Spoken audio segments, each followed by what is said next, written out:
नमस्कार विद्यार्थियों।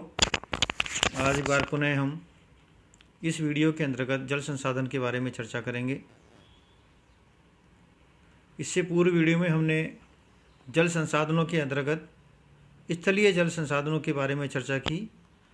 आज हम उसके दूसरे पक्ष यानी कि महासागरीय जल संसाधन के बारे में हम चर्चा करेंगे। जैसा नाम से विदित है कि वह जल क्षेत्र जो महासागरों में स्थित है। इस पृथ्वी की जब उत्पत्ति हुई तो प्रथम प्रकार के उच्चावच के रूप में पृथ्वी पर महाद्वीप और महासागरों का निर्माण हुआ। महाद्वीप वे स्थलभाग जो ऊंचे स्थलभाग हैं जहाँ पर जल का ठहराव नहीं है, और महासागर वे निम्न गहरे गर्त या गड्ढे वाले भाग जहाँ पर जल का एकत्रीकरण हुआ महासागर कहलाए। पूरी पृथ्वी के लगभग 71% भाग पर महासागर पाए जाते हैं और इन महासागरों के अंतर्गत जल का अथाह भंडार पाया जाता है। पृथ्वी के लगभग 71% भाग यानी कि 3678 लाख वर्ग किलोमीटर क्षेत्रफल पर महासागर पाए जाते हैं। महासागरों की गहराई स्थल भाग की ऊंचाई से भी अत्यधिक है। अगर हम संपूर्ण पृथ्वी के धरातल को हम समतल करें तो पृथ्वी की जो गहराई है, स्थल भाग की जो गहराई है, वो लगभग 3.5 किलोमीटर बढ़ जाएगी। अर्थात महासागर महाद्वीपों से ज़्यादा गहरे पाए जाते हैं। उदाहरण के लिए मानिए कि माउंट एवरेस्ट जो सबसे ऊंची चोटी है 8,848 मीटर, उससे भी अत्यधिक गहरा भाग महासागर के अंतर्गत मिडनाव गर्त के रूप में जो लगभग 10,500 मीटर गहरा है पाया जाता है। तो समस्त स्थल भाग को अगर हम समतल करते हैं तो पूरा का पूरा पृथ्वी का धरातल लगभग 3.5 किलोमीटर गहरा हो जाता है। इतने गहरे महासागर पाए जाते हैं और औसतन जो गहराई है वो महासागरों की लगभग 3.5 किलोमीटर गहरी है। यानी कि महासागरों के सबसे कम गहरे और सबसे अत्यधिक गहरे भागों का एवरेज अगर हम निकालें, महासागर की सतह या पैंदी की बनावट का औसत निकालें तो महासागर की औसत गहराई 3.5 किलोमीटर के लगभग आती है। तो इस 3.5 किलोमीटर गहरे, औसत रूप से गहरे और 3678 लाख वर्ग किलोमीटर क्षेत्रफल पर फैले यानी कि पृथ्वी के 71 जलीय आवरण को महासागरीय जल के नाम से जाना जाता है। महासागरीय जल नदियों द्वारा स्थल भागों से ही पहुंचाया जाता है, लेकिन मानव के लिए ये ज़्यादा उपयोगी, प्रत्यक्ष रूप से ज़्यादा उपयोगी नहीं है, क्योंकि महासागरीय जल खारा होता है, प्रत्यक्ष रूप से मानव के उपयोग में नहीं आता। इसके बावजूद भी जो है मानव के लिए काफ़ी महत्वपूर्ण है। महासागरीय जल जो है उसमें लगभग 3.5% इतना खारापन उसमें पाया जाता है। महासागरीय जल की विशेषताएं अगर देखें तो महासागरीय जल का तापमान जो है वो लगभग 26.5 डिग्री के आसपास उष्ण प्रदेशों में, 15.5 डिग्री के आसपास समशीतोष्ण प्रदेशों में और 11 डिग्री सेंटीग्रेड के आसपास ध्रुवीय प्रदेशों में तापमान पाया जाता है, जो सतही तापमान है। और जैसे जैसे हम समुद्र की सतह से नीचे जाते हैं, महासागरीय जल के तापमान में जो है वो कमी आती जाती है और औसत रूप से 1 किलोमीटर की गहराई तक ही सूर्य का प्रकाश महासागरों में पहुँचता है। वहीं तक जो है, उसके बाद नीचे जो है महासागरों में जल में तापमान की कम प्राप्ति होती है और वहाँ पर जो है अंधेरा पाया जाता है। महासागरों के अंतर्गत लहरें, धाराएं और ज्वार भाटा 3 निरंतर चलती रहती। तो इस प्रकार से महासागर महासागरीय जल संसाधन का अथाह भंडार है।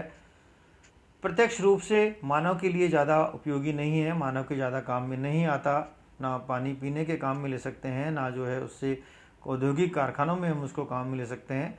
लेकिन इसका तात्पर्य ये नहीं है कि महासागरीय जल का कोई महत्व नहीं है। जितना स्थलीय जल प्रत्यक्ष रूप से मानव के लिए महत्वपूर्ण है, उतना ही महासागरीय जल प्रत्यक्ष और अप्रत्यक्ष रूप से, प्रत्यक्ष की तुलना में अप्रत्यक्ष रूप से जो है मानव के लिए ज़्यादा महत्वपूर्ण है। तो मानव इस महासागरीय जल का अनेक रूपों में उपयोग करता है। सबसे महत्वपूर्ण जो अप्रत्यक्ष प्रभाव जो है महासागरीय जल का, वो है जलवायु पर प्रभाव। किसी भी देश की जलवायु के निर्धारण में तापमान और वर्षा दो तो महत्वपूर्ण होते हैं। तापमान जलवायु को उष्ण, शीतोष्ण, समशीतोष्ण और शीत कटिबंध के रूप में वर्गीकृत करता है, तो वहीं वर्षा की मात्रा जलवायु को अति आर्द्र, आर्द्र, उपाद्र, अर्धशुष्क और शुष्क जलवायु में विभक्त करती है। तो जलवायु का निर्धारण मुख्य रूप से तापमान और वर्षा की मात्रा जो है वो प्रत्यक्ष रूप से महासागरों पर निर्भर करती है। महासागरों से ही जलवायु को या वायुमंडल को नमी की प्राप्ति होती है, और वही नमी वायुमंडल में पहुंच करके संघनन की क्रिया के परिणाम स्वरूप बूंदों में परिवर्तित होकर के वर्षा के रूप में पृथ्वी पर जल के प्रदान करती है। तो जलवायु का निर्धारण की जलवायु आर्द्र होगी या उपाद्र होगी, ये सारी चीज़ें जो है वो महासागरों पर निर्भर करती है। तो वर्षा का नियंत्रण, तापमान की अधिकता और न्यूनता का नियंत्रण, धाराओं का जलवायु पर प्रभाव, मौसमीय मानसूनी पवनों की उत्पत्ति, चक्रवातों की उत्पत्ति, ये सभी जलवायु से संबंधित घटनाएं जो हैं वो महासागरों पर करती है, महासागरीय जल पर निर्भर करती है। दूसरा जो प्रभाव है महासागरीय जल का, वो है स्वास्थ्य पर या अनुकूल जलवायु के निर्धारण में। महासागरीय जल यानी कि महासागर के तटीय भाग, वहाँ पर जलवायु अनुकूल होती है, वहाँ पर जलवायु जो है वो सम रहती है। तापमान ना तो बहुत ज़्यादा अत्यधिक बढ़ पाते हैं, ना तापमान बहुत ज़्यादा गिर पाते हैं। दिन के समय जब धरातल अत्यधिक गर्म होता है तो महासागरीय जल वाला क्षेत्र, महासागरीय समीर चलती हैं महासागर से स्थल की ओर, और स्थल के तापमान को ज़्यादा बढ़ने से रोकती हैं। वहीं रात्रि के समय जब स्थल बहुत ज़्यादा ठंडा होता है तो उस समय समुद्री जल जो रात को अत्यधिक कंपैरेटिवली ज़्यादा गर्म रहता है, वो स्थलीय भाग के तापमान को अत्यधिक गिरने से रोकता है। तो इसलिए समुद्र के तटीय जो भाग होते हैं वहाँ पर जलवायु की समानता पाई जाती है। दैनिक तापांतर जो होता है, दिनों रात के तापांतर में बहुत ज़्यादा अंतर नहीं पाया जाता। ये महासागरीय जल का प्रभाव होता है। इसके साथ साथ महासागर भविष्य के संसाधनों के भंडार हैं।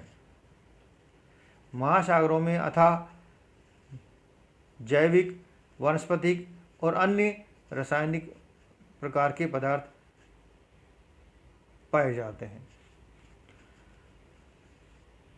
खाद्य सामग्री की प्राप्ति भी जो है महासागरीय जल से होती है। महासागरों से मछली, घोंगे, सीप, सील आदि अन्य जीव और वनस्पतियों को प्राप्त करके खाद्य पदार्थ के रूप में मानव के द्वारा लिया जाता है। जितने भी समुद्र तटीय भाग हैं, उन समुद्र तटीय भाग पर रहने वाले लोगों का भोजन अधिकांशतः वो समुद्री जीवों पर निर्भर करता है। तटीय भाग पर रहने वाले जो लोग हैं वो अधिकांशतः मांसाहारी प्रवृत्ति के मिलते हैं, क्योंकि वहाँ पर समुद्री क्षेत्रों से बड़े पैमाने पर मछली की प्राप्ति होती है। हम अपने इंडिया में ही अगर देखें तो बंगाल, उड़ीसा, आंध्र प्रदेश, तमिलनाडु, केरल, ये सभी तटीय भाग जो हैं, इन क्षेत्रों में बड़े पैमाने पर मछली पकड़ी जाती है और मछली को मुख्य रूप से इनका भोजन भी है। तो इंडिया में नहीं, पूरे विश्व में जितने भी तटीय भाग हैं समुद्र के से जो लगते हैं, वहाँ पर समुद्र से बड़े पैमाने पर खनिजों की प्राप्ति, रासायनिक पदार्थों की प्राप्ति और खाद्य सामग्री की प्राप्ति की जाती है। इसके साथ साथ अंतर्राष्ट्रीय स्तर पर अगर देखें तो समुद्री जल अंतर्राष्ट्रीय व्यापार का महत्वपूर्ण साधन है। विश्व स्तर पर, अंतर्राष्ट्रीय स्तर पर जितना भी बल्क लेवल पर, बड़े पैमाने पर व्यापार होता है वो समुद्री जल के द्वारा ही, समुद्री जहाज़ों के द्वारा ही होता है। चाहे हम कच्चे तेल के करें, चाहे लोहा गैस के आयात और निर्यात की बात करें, चाहे कारखानों में तैयार वस्तुओं के जो है माल आयात की बात करें, सारा का सारा अंतर्राष्ट्रीय जो व्यापार है वो मुख्य रूप से महासागरीय जल पर ही निर्भर होता है। और अंतर्राष्ट्रीय परिवहन का लगभग 98% समुद्री जल के द्वारा परिवहन किया जाता है। विश्व के अंतर्गत जो है यूरोप और उत्तरी अमेरिका को जोड़ने वाले, विश्व के अंतर्गत जो है यूरोप और दक्षिणी अमेरिका को जोड़ने वाला जलमार्ग, आंध्र महासागर का जलमार्ग पनामा नहर के द्वारा प्रशांत महासागर को, यानी कि अमेरिका के पूर्वी और पश्चिमी तट को जोड़ने वाला परिवहन जलमार्ग, यूरोप से भूमध्य सागर होते हुए नहर के द्वारा हिंद महासागर और पूर्वी एशियाई देशों को होने वाला व्यापार का मार्ग, ये महत्वपूर्ण समुद्री जलमार्ग हैं और इनसे बड़े पैमाने पर पदार्थों का अंतर्राष्ट्रीय स्तर पर व्यापार होता है। तो समुद्री जल जो है वो अंतर्राष्ट्रीय व्यापार के लिए भी और अंतर्राष्ट्रीय परिवहन के लिए भी एक महत्वपूर्ण उपलब्धता प्रदान कराता है। इसके साथ साथ समुद्री जो क्षेत्र हैं वो मानव के लिए हमेशा से ही मनोरंजन, दृश्यावलोकन और स्वास्थ्यवर्धक स्थानों के रूप में महत्वपूर्ण रहे हैं। साथ ही साथ समुद्री क्षेत्र और समुद्री क्षेत्र के नज़दीक वाले जो क्षेत्र हैं जहाँ नदियाँ समुद्री में जाकर के सम्मिलित होती हैं, वो तटीय भाग, वो क्षेत्र हमेशा से मानव सभ्यता के विकास के हामी भी रहे हैं। नदी का क्षेत्र जिसको हम बेबीलोन या मेसोपोटामिया की सभ्यता के नाम से भी जानते हैं, चाहे वो क्षेत्र हो तटीय भाग वाला, चाहे भारत के अंतर्गत सिंधु घाटी सभ्यता वाला क्षेत्र हो, चाहे गंगा और ब्रह्मपुत्र के मिलने वाला जो सुंदर डेल्टा वाला क्षेत्र हो, चाहे चीन का जो है हांगो यांगत्से टीसी की नदियाँ जो समुद्र में गिरती है वो वाला मैदानी भाग हो, चाहे नील नदी का मिस्र की सभ्यता वाला जो भाग हो, ये सारे के सारे समुद्र तटीय क्षेत्र से लगते हुए क्षेत्र हैं जहाँ पर बड़ी नदियाँ आकर के समुद्र में गिरती है, डेल्टा बनाती है, मैदानों का निर्माण करती है, वहाँ पर प्राचीन सभ्यताओं का विकास हुआ है। तो ये समुद्रीय जल जो है वो मानव के लिए इस तरह से प्रत्यक्ष भी उपयोगी है, लेकिन तुलनात्मक रूप से स्थल जल संसाधन की तुलना में कम प्रत्यक्ष रूप से काम में आता है। लेकिन अप्रत्यक्ष रूप से जो है इस पूरी पृथ्वी पर जलवायु का निर्धारण, परिवहन, हवाओं की दिशा और गति, तापमान में कमी और वृद्धि, वर्षा की अधिकता और या अल्पता या न्यूनता, ये सारी बातें समुद्रीय जल पर निर्भर करती हैं। और इस पूरी पृथ्वी पर जितना भी समुद्री जल संसाधन है वो आपस में एक दूसरे से लिंक है, कनेक्टेड है, जो चारों ओर से महाद्वीपों को घेरे हुए है। प्रशांत महासागर ले लें, चाहे आंध्र महासागर लें, चाहे हम उत्तर में आर्कटिक सागर लें, ये सारे के सारे जितने भी विशाल समुद्र हैं ये सारे आपस में एक दूसरे से जुड़े हुए हैं। और ये सभी जो स्थलीय भाग हैं जिसको हम स्थलमंडल बोलते हैं, जिनको हम महाद्वीप बोलते हैं, उन सभी महाद्वीपों को ये चारों ओर से घेरे हुए हैं। तो समुद्री जल संसाधन की हमारे जीवन में महत्ता कम नहीं है। समुद्री जल संसाधन भी मानव के लिए उतना ही उपयोगी है जितना कि स्थलीय जल संसाधन, क्योंकि स्थल पर जल की उपलब्धता भी अप्रत्यक्ष रूप से समुद्री जल द्वारा ही प्राप्त होती है। स्थलीय जल संसाधन कहाँ पर ज़्यादा होगा, कहाँ पर कम होगा, वो निर्भर करता है वर्षा की मात्रा पर। और वर्षा जो है स्वयं निर्भर करती है महासागरीय जल पर कि महासागरों की उपलब्धता कितनी है, वहाँ पर वाष्पीकरण की क्रिया कितनी ज़्यादा होती है, समुद्र से स्थल भाग की ओर हवाएं कितनी चलती हैं और इन हवाओं में संघनन की क्रिया से बरसात कितनी होती है, ये सब निर्भर करता है समुद्री जल की निर्भरता पर। तो जितने भी विश्व के अंतर्गत समुद्र तटीय भाग हैं वो विश्व के सर्वाधिक वर्षा प्राप्त करने वाले क्षेत्रों में गिने जाते हैं, और उन्हीं में बड़ी नदियां हैं, उन्हीं के अंतर्गत ही जो है स्थल जल संसाधनों की उपलब्धता भी ज़्यादा है। तो इस प्रकार से महासागरीय जल जो है वो मानव के लिए अत्यधिक महत्वपूर्ण है। तो इस 2 वीडियोज़ के अंतर्गत हमने, प्रथम वीडियो में हमने जल संसाधन और जल संसाधन में भी स्थलीय जल संसाधन है उसके बारे में चर्चा की, और इस वीडियो के अंतर्गत हमने महासागरीय जल संसाधन के बारे में चर्चा की। अब मानव के लिए जल संसाधन जितना महत्वपूर्ण है उतना ही महत्वपूर्ण है कि मानव इस जल संसाधन का संरक्षण करे, उसका नियोजन करे, उसका अनुकूलतम उपयोग करे। तो हमारा जो अगला वीडियो होगा उसमें हम चर्चा करेंगे संरक्षण और नियोजन के बारे में।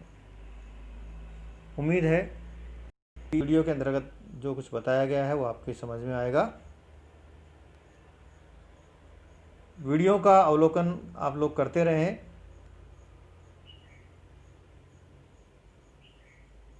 और वीडियो को और लाइक भी करते रहें। धन्यवाद।